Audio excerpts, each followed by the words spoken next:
आज के वीडियो के बाद बहुत सारे ऐसे सवाल आ रहे हैं जैसे बॉडी शेमिंग क्या है और कैसे पता करें कि किसी के साथ बॉडी शेमिंग हो रही है। सबसे पहले ये समझना बहुत ज़रूरी है कि बॉडी शेमिंग है क्या। अपने कल्चर में, इंडियन कल्चर में ये बहुत नॉर्मल है कि हम किसी को भी चलते फिरते बोल देते हैं, अरे कितना पतला हो गया है, अरे कैसी मोटी हो गई है यार, ये तो कितना काला हो गया है, कितना टैन हो गया है, तेरे स्किन पे क्या हुआ, इतने पिंपल्स क्यों हैं। सो ये सारी चीज़ें डायरेक्टली या इनडायरेक्टली बॉडी शेमिंग ही होती है। जब आप किसी के बॉडी पे कमेंट करते हैं, चाहे वो कमेंट अच्छा हो चाहे वो कमेंट बुरा हो, अच्छा हो तो ऑब्वियसली अप्रिशिएटिव सेंस में जाएगा, लेकिन अगर वो कमेंट बुरा है या फिर ऐसा कोई भी कमेंट जो किसी इंसान को हर्ट कर सकता है या फिर उसके मन में सवाल क्रिएट करवा सकता है कि शायद मैं सही नहीं हूँ, maybe I am not good enough. क्योंकि होता क्या है ना, as humans we are socially dependent on our surroundings and the people around us। हमको सोशल एनिमल्स क्यों बोला गया है? क्योंकि हम हमेशा चार लोगों के बीच में रहते हैं, राइट? तभी तो ये कॉन्सेप्ट आता है ना, लोग क्या कहेंगे। ये लोग क्या कहेंगे वाली जो चीज़ है, इस पर किसी और दिन बात करेंगे। बहुत भड़ास है मेरे मन के अंदर, मैं किसी और दिन निकालूंगी। लेकिन आज हम बॉडी शेमिंग की बात कर रहे हैं। तो जब हम बॉडी शेमिंग की बात करें, हमको सोशली एक सर्कल मेंटेन करना पड़ता है, लोगों से मिलना पड़ता है, हमारे रिश्तेदार होते हैं, so on and so fourth. तो जब भी हम कोई ऐसा स्नाइड कमेंट यूज़ करते हैं या फिर ऐसे ही मजाक में ही क्यों नहीं हम किसी को बोल देते हैं कि अरे यार ये तो कैसी हो गई है, पहले कितनी अच्छी थी, अरे थोड़ी सी पतली हो जाओ और अच्छी लगेगी, यार ये तो बहुत काला हो गया यार, तुमको डी टैन करना चाहिए, और क्या क्या हाल बना के रखा है।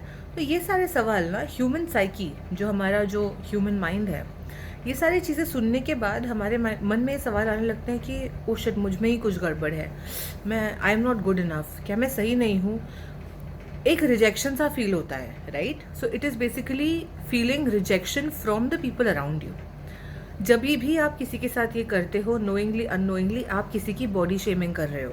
किसी के बॉडी पे कमेंट करना, उसको नीचा दिखाना या उसको कुछ ऐसा बोलना जो उसको हर्ट कर जाए, या वो इंसान अपने दिमाग में सोचने लगे कि शिट, मैं सही नहीं हूँ, शायद मैं गलत हूँ, शायद मैं अच्छा नहीं हूँ, शायद मैं अच्छी नहीं हूँ, ये बॉडी शेमिंग करना होता है। इसी को बोलते हैं बॉडी शेमिंग। जब आप किसी को जैसे वो है वैसे एक्सेप्ट नहीं करते हो, आप उनकी तरफ कोई भी ऐसी एनर्जी डायरेक्ट करते हो या कोई भी ऐसा कमेंट डायरेक्ट करते हो जिससे उनको अपने सेल्फ वर्थ पे क्वेश्चन आने लगे, दैट इज़ बॉडी शेमिंग। अब ये होता क्यों है? ये तो ऑब्वियस बात है, अपनी सोसाइटी ऐसी है, क्योंकि हम डेप्थ्स तक नहीं जाते ना। हम कभी कभी आपने नोटिस किया है कि आप किसी को बहुत दिन के बाद मिल रहे हो और पूछ रहे हो कि सब ठीक है ना, तुम खुश हो ना? कौन पूछता है ये? हमारा पहला कमेंट क्या होता है? अरे यार तेरा तो पेट निकल आया है, ओह गॉड तू कैसी हो गई है, थिंग्स लाइक दैट, है ना? क्योंकि हम वो डीपर कॉन्वर्जेशंस नहीं करना चाहते हैं अपने लोगों के साथ। It is just about bitching, अरे इसने ये किया, अरे उसने वो किया। कोई जेन्युइनली ये नहीं जानना चाहता है कि तुम अंदर से ठीक हो या नहीं। कोई जेन्युइनली ये नहीं जानना चाहता है कि तुम कैसा फील कर रहे हो इस टाइम पे, और कोई जेन्युइनली ये बताना भी नहीं चाहता है। क्योंकि हम लोग इतने कमज़ोर लोग हैं, हम अपना दुख, दर्द, तकलीफ नहीं बोल सकते हम किसी से। बहुत कम लोग ऐसे हैं जो खुल के रो सकते हैं दूसरों के सामने। बहुत कम लोग ऐसे हैं जो खुल के अपनी परेशानियां डिस्कस कर सकते हैं लोगों से, बिना ये सोचे कि अरे ये मेरे बारे में क्या सोचेगा। ये लोग क्या कहेंगे ने इतना ज़्यादा करप्ट करके रखा हुआ है हमारे सिस्टम को, हमारे ट्रेडिशन को, हमारे लोगों को, कि उसका कोई इलाज ही नहीं है। सिर्फ एक ही इलाज है, अपने आप में जियो, मस्त रहो, लोग क्या बोलेंगे भाड़ में जाए।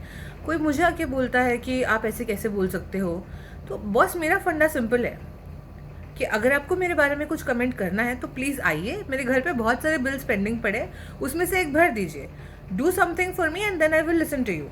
अगर आप हमारे लिए कुछ नहीं कर सकते हैं, अगर आप हमारे लिए कोई और कंट्रीब्यूशन नहीं दे सकते हैं, तो ये वाला कंट्रीब्यूशन भी अपने पास रखिए, इसकी क्या ज़रूरत है, राइट? थैंकफुली भगवान की दया रही है कि मेरे पेरेंट्स ने कभी ये चीज़ नहीं सिखाई मुझे कि अपने सपनों को मार दो या अपनी इच्छाओं को दबा दो जस्ट बिकॉज लोग क्या बोलेंगे। उन्होंने कभी ये नहीं सिखाया। उन्होंने हमेशा ये सिखाया कि तुम्हारा मन जो सही लगता है तुम वो करो, दुनिया अपने आप तुम्हारे पीछे आएगी। और मैं वही करती आई हूँ। मैं अपने घर वालों से लड़ गई हूँ अपने करियर के लिए। मेरे पापा जिन्होंने मुझे ये चीज़ सिखाई, मैं उनसे लड़ गई ये करियर आज जहाँ पे मैं हूँ वहाँ पे पहुँचने के लिए, because he could not understand. उनको समझ में ही नहीं आता था कि ये करती क्या है, टैरो कार्ड रीडिंग क्या होता है, काउंसलिंग थेरेपी क्या होती है। उनको लगता था कि ये सब बकवास है, मैं पागल हूँ, थेरेपी वेरेपी कुछ नहीं होती, किसी को थेरेपी की ज़रूरत नहीं पड़ती, बस हमेशा खुश रहो, हाँ बस सब कुछ हो जाएगा। He was of that understanding. उनको सालों लग गए समझने में कि उनकी बेटी करती क्या है। जब उनको लोग जा के बोलते थे ना कि आपको शायद बहुत खुशी होती होगी कि भगवान ने आपको ऐसी बेटी दी है, उसके बाद जाके he started changing towards me and my work. Okay, so that being said, ये जो पूरा कॉन्सेप्ट है लोग क्या बोलेंगे, जो हमारे ऊपर प्रेशर पड़ता है अपने रिलेटिव्स से, अपने घर वालों से, कि अच्छा मेरा बच्चा अगर ऐसा नहीं दिखेगा तो 4 लोग उस पर हंसेंगे, या अगर वो फर्स्ट नहीं आएगा तो सोसाइटी में क्या इज़्ज़त रह जाएगी। वो सब तो आप मेंटेन कर लोगे, सोसाइटी में अपनी इज़्ज़त बना लोगे, आप सब कुछ कर लोगे, लेकिन अपने बच्चे के दिल में जो आपकी इज़्ज़त है उसका क्या करोगे? उस चीज़ को आप कैसे ठीक करोगे? एक बच्चा, जब बच्चा छोड़ो, कोई भी इंसान, कोई भी एज का इंसान हो, जब उसको रिजेक्शन फील होता है तो वो धीरे धीरे कट ऑफ होना शुरू हो जाता है, झगड़े होने लगते हैं, एनर्जी क्लैशेस होने लगती है। तो वो कहाँ तक रोकोगे आप? उसका क्या करोगे? तो ये ज़रूरी नहीं है कि लोग क्या बोलेंगे या फिर किसी की बॉडी को देख के क्या कमेंट करना, ये ज़रूरी नहीं है। ज़रूरी ये है कि आप उसके दिल से कनेक्ट करें, उस इंसान से ये पूछे कि उसको क्या चाहिए, कि उसको कैसा फील हो रहा है। इमोशनल कनेक्ट होना बहुत ज़रूरी है, चाहे आप किसी भी रिश्ते में हो, माँ बाप हो, भाई बहन हो, पति पत्नी हो, फ्रेंड्स हो। जहाँ पे ये बॉडी शेमिंग का कॉन्सेप्ट आ जाता है ना, जहाँ पे बॉडी शेमिंग होने लगती है, वहाँ इज्जत अपने आप ख़त्म हो जाती है ऑटोमेटिकली, बस फॉर्मेलिटी रह जाती है। किसी ने मुझसे ये भी पूछा था कि how do you know so much, क्योंकि मेरे साथ भी हुआ है ना, मैं भी हेल्दी रही हूँ तो मेरे साथ भी हुआ है। लोगों ने मुझे मुंह पे बोला है कि भैंस लगती है और पता नहीं क्या क्या। तो ऑब्वियस बात है कि उन लोगों के लिए जो मेरे मन में इज्जत है वो उतनी नहीं है जितनी होनी चाहिए, बिकॉज कहीं ना कहीं वो मेंटल डिस्कनेक्ट हो चुका है, राइट? बिकॉज मैं जिस लेवल पे हूँ वो लोग उस लेवल पे नहीं है, they are somewhere else and I am somewhere else in terms to understanding all these concepts. नाराज़ भी नहीं हो सकते बिकॉज उनको पता ही नहीं है, उनको समझ में आता अगर ये चीज़ तो शायद नहीं करते। तो कहीं ना कहीं वो डिस्कनेक्ट हो जाता है। इसलिए नेक्स्ट टाइम आप किसी से भी मिले, तुरंत उनके बॉडी पे कमेंट करने की बजाय उनके दिल का हाल पूछे, उनके मेंटल क्लैरिटी के बारे में पूछे, उनके थॉट्स के बारे में पूछे। ये आपका रिश्ता और ज़्यादा अच्छा कर देगा। एंड ऑफ कोर्स, अगर आप किसी के बारे में कंसर्न्ड है, अगर आप किसी के लिए दिल से चिंता करते हैं कि हाँ भाई अगर ये बहुत ज़्यादा ओवरवेट है तो इसको हेल्थ इश्यूज़ हो सकते हैं, या फिर अगर इनकी स्किन ठीक नहीं है तो इंटरनल ऑर्गन्स में कुछ प्रॉब्लम हो सकते हैं, अगर आप बहुत ज़्यादा किसी के लिए जेन्युइनली कंसर्न्ड है तो उनको वो चीज़ बोलने का एक तरीका होता है, एक लेवल ऑफ अंडरस्टैंडिंग होती है जिसके थ्रू आप वो चीज़ वो कन्वे कर सकते हैं सामने वाले इंसान को। अगर आप सोच रहे हैं कि आपके ये बोलने से कि अरे तू कितना पतला हो गया, अरे तू कितनी मोटी हो गई, अरे तुम्हारे बाल झड़ गए, टकला हो गया, ये वो, अगर आपको ऐसा लगता है कि ये बोलने से वो इंसान अपना केयर करना शुरू कर देगा, तो ऐसा नहीं हो रहा है, ऐसा कभी नहीं होता है। इट इज़ प्रैक्टिकली इम्पॉसिबल, क्योंकि जब हम इस तरीके से या इन कमेंट्स के ज़रिए किसी से कुछ कहते हैं तो वो अपनी केयर नहीं करते हैं। जैसे मैंने पहले बताया, वो सवाल करने लगते हैं कि शायद मैं अच्छा नहीं हूँ, शायद मैं अच्छी नहीं हूँ।